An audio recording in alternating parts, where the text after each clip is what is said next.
और डॉक्टर कुलदीप रत्नू हमारे साथ जुड़ चुके हैं। आप साइकोलॉजी में PhD हैं। रत्नू साहब, आपका बहुत स्वागत है पत्रिका टीवी से जुड़ने के लिए। आपसे जानना चाहेंगे क्या प्रक्रिया है और किस अवस्था में ये लोगों को राहत देती है? नमस्कार अभिषेक जी। जी देखिए, हमारे वैदिक दर्शन में और योग दर्शन में कुछ मूलभूत जो तथ्य हैं, जो हमारे ऋषियों मुनियों ने हजारों वर्षों से तपस्या से साधना से जो ज्ञान प्राप्त किया, उसमें पहला यह है कि जो मनुष्य है जी वो मनुष्य का जो शरीर है उसी के अंतर्मन में परमात्मा का वास है और जो कुछ ब्रह्मांड में है वो मानव के पिंड में भी है। जी जी अब हमारे यहाँ ये मान्यता है ही और वैज्ञानिक रूप से भी है कि एक जगत का पिता है और एक जगत की माता है। जी जी तो जगत की माता जो है, जगत जननी, जिसे हम देवी के रूप में पूजते हैं, दुर्गा के रूप में, पार्वती के, लक्ष्मी वगैरह के, वो उसको सूक्ष्म रूप में हमारे योगियों ने कहा कि वो हमारे शरीर में कुंडलिनी शक्ति के रूप में, एक सर्पिणी के रूप में 3.5 आटे लगा के रीढ़ की हड्डी के निचले हिस्से में रहती हैं। जी ये एक सदगुरु की, कोई एनलाइटेंड जो गुरु हो, जिसने साधना से अपने आप को उस लेवल तक चेतन कर रखा हो, जी उनकी कृपा से वह चेतन होती है।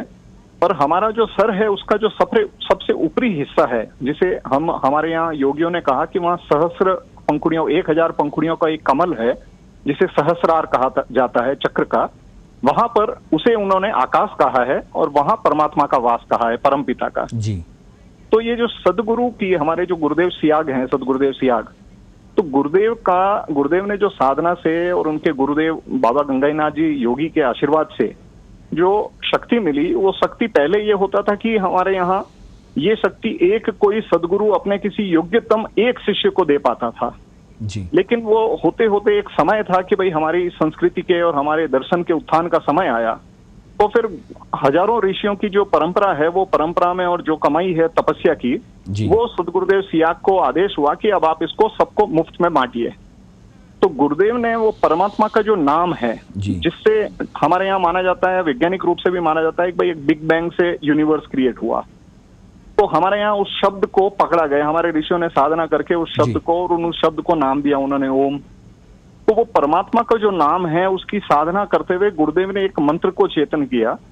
वो मंत्र गुरुदेव देते हैं और उस मंत्र के जाप से अंदर वो कुंडलिनी शक्ति जागृत होकर ऊपर उठती है। कुलदीप जी, आप चूंकि साइंस से भी जुड़े हैं और आध्यात्म में भी आपकी रुचि है, और ये दोनों ही अलग अलग क्षेत्र हैं। धार्मिक क्षेत्र के जो लोग हैं, अध्यात्म से जुड़े लोग हैं, वो कई बार विज्ञान की बात करते हैं, और विज्ञान से जुड़े लोग हैं वो कई बार आध्यात्म की बात। यहाँ आप दोनों का समावेश है। आपसे दोनों दिशाओं से ये जानना चाहेंगे कि आपने विज्ञान की दृष्टिकोण से इसमें क्या पाया और आध्यात्म की दृष्टिकोण से इसमें क्या पाया, कितना सफल इसको मानते हैं आप?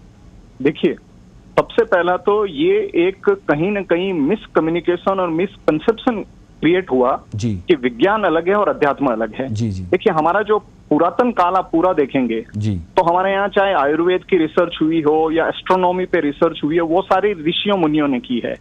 तो इसका मतलब ये है कि अध्यात्म के द्वारा ही विज्ञान की चेतना जागृत होती थी। दूसरी बात, आज भी अगर हम वैज्ञानिक तौर पे देखें तो कोई भी जो एक, जिसको हम कहते हैं कि इनोवेशन है या कोई नॉवेल, कोई आइडिया आता है, तो वो एक इंट्यूशन अंदर से जनरेट होता है। मतलब हमारे अंतर्मन में कोई एक आवाज होती है, हमें कुछ सुझाव देती है, कुछ एक नया, जैसे हम कहते हैं एकदम से बल्ब लगा, तो एक इंट्यूशन है। इंट्यूशन को फिर हम कुछ कॉज एंड इफेक्ट की रिलेशनशिप में लेके और फिर साइंटिफिक फॉर्मेट में लेके आते हैं। जो फिजिकल साइंसेज हैं वो एक टेस्ट ट्यूब में एक्सपेरिमेंट कर पाती हैं, लेकिन जब हम पूरी यूनिवर्स के लेवल में देख रहे हैं तो वहां हमें ह्यूमन बॉडी को हमारी टेस्ट ट्यूब मानना पड़ेगा। और ह्यूमन बॉडी में, है ना सर, जो ह्यूमन बॉडी में जो चेंजेस आ रहे हैं, अब उसको आप टेस्ट ट्यूब में नहीं ले सकते हैं कि हमारा एटीट्यूड में क्या चेंज आ रहा है, हमारी अप्रोच में क्या चेंज आ रहा है। तो इसमें होता क्या है कि जब कुंडलिनी शक्ति जागृत होती है तो उसके बाद हमारे योगियों के अनुसार और हमारे दर्शन के अनुसार कि वो हमारे प्राण को, मन को, बुद्धि को, सबको नियंत्रण में लेती है। और उसके कारण जो सबसे बड़ा प्रभाव जो होता है वो होता है हमारी जो वृत्तियां हैं। हमारे दर्शन में ऐसा माना गया कि भाई हर मनुष्य की 3 वृत्तियां होती है, सात्विक है, राजसिक है और तामसिक है।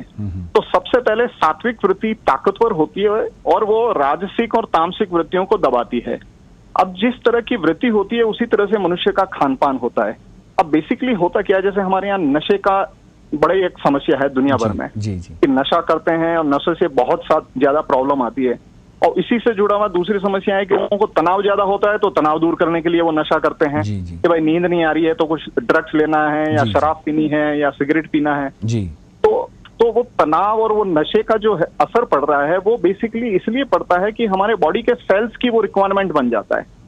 देखिए हमने टीवी सीरियल्स वगैरह में दूसरी जगहों में हमारे स्क्रिप्चर्स मैथोलॉजी वगैरह में हमने बार बार पढ़ा कि भाई देव होते हैं दानव होते हैं जी। इसमें हमारे सदगुरुदेव सियाग ये कहते हैं कि ये देव और दानव हमारी बॉडी के सेल्स हैं। जो सात्विक सेल्स हैं वो देव हैं और जो तामसिक सेल्स हैं वो दानव हैं। बिल्कुल बिल्कुल। आपने इसके अलावा कुलदीप जी आपने इसको कोरोना से भी रिलेटेड किया है क्योंकि इस वक्त महामारी पूरे विश्व में है, तो इसको लेकर आपका क्या कहना है? इससे जो एक माहौल पैदा हुआ है, जो नकारात्मकता आई है, तो आपकी इस विद्या के जरिए, आपके गुरु की इस विद्या के जरिए कैसे उन लोगों को लाभ मिल सकता है? जी, तो एक मैं आपको बात बता रहा था कि नशे में और मानसिक तनाव की, नशे से मुक्ति और मानसिक तनाव से मुक्ति, वो फायदा। दूसरा है कि जब ये कुंडलिनी शक्ति ऊपर चढ़ती है तो वो विभिन्न चक्रों का भेदन करते हुए आपके ऊपर चढ़ रही है, उस समय आपके शरीर में स्वतः योग होता है। देखिए इसकी सबसे जो यूनिक एस्पेक्ट है सिद्ध योग का कि कुंडलिनी शक्ति खुद आपको योग करवाएगी आपके शरीर को पूर्ण स्वस्थ करने के लिए। और वह जहां जहां उसके मार्ग में बाधा आएगी किसी भी बीमारी के कारण, आपकी बॉडी में कहीं कोई बीमारी है तो वो उसी बॉडी के पार्ट की एक्सरसाइज करवाएगी जिसकी आपको रिक्वायरमेंट है जी। हम जैसे योग करते हैं तो हम सारे लोग एक ही प्राणायाम कर रहे हैं, लेकिन हर एक की बॉडी, हर एक की डिजीज वो एक तो नहीं है, लेकिन हम पूरी दुनिया में सबको एक प्राणायाम। अब इसमें हजारों लाखों तरह के प्राणायाम होते हैं, हजारों लाखों तरह की योगिक क्रियाएं होती है, वो उसी तरह की होगी। 100 आदमी बैठे होंगे तो 50 आदमियों को योगिक क्रिया होगी, वो 50 को अलग अलग तरह की होगी। वो इसलिए कि उसकी बॉडी में जो रिक्वायरमेंट है। अब इसी प्रोसेस में आपका इम्यून सिस्टम मजबूत होता है और वो वायरसेस हैं, आपके जो भी बैक्टीरियल, जो भी हार्मफुल बैक्टीरिया है, उनसे लड़ने की आपकी बॉडी में एक ताकत आती है। और इसके कारण आपकी जो एक डिवाइन ट्रांसफॉर्मेशन पूरे बॉडी के सेल्स के लेवल पे चेंज आता है। देखिए इसमें साइंटिफिक एक्सपेरिमेंट्स हुए हैं और उन्होंने ये प्रूव किया कि भाई मेडिटेशन से और कुछ मंत्रों के जाप से आपके सेल्स में चेंज आता है, जो हमारी, जिसको हम कह सकते हैं कि बेसिक स्ट्रक्चर है हमारी बॉडी का। तो सेल्स में जो चेंज आ रहा है, इम्यून सिस्टम में जो बदलाव आ रहा है, उससे आदमी का, जिसको हम कह सकते हैं कि बीमार पड़ने की संभावना, और बीमारी अगर है भी तो उससे मुक्ति की संभावना, ये बीमारी बिल्कुल दूर हो जाती है, परमानेंट, जिसको हम कहते हैं कि फ्रीडम आ सकती है। तो हर तरीके से जो लोग हैं राहत मिल सकती है, आपका कहने का मतलब है इस महामारी के दौरान। बहुत शुक्रिया रत्नू साहब पत्रिका टीवी से जुड़ने के लिए। आपने बहुत बारीकी से हमारे दर्शकों तक ये बात पहुंचाई कि कैसे लोगों को इससे राहत मिल सकती है, और खासतौर से जो मौजूदा हालात हैं उसमें बेहद प्रासंगिक ये चीज़ है।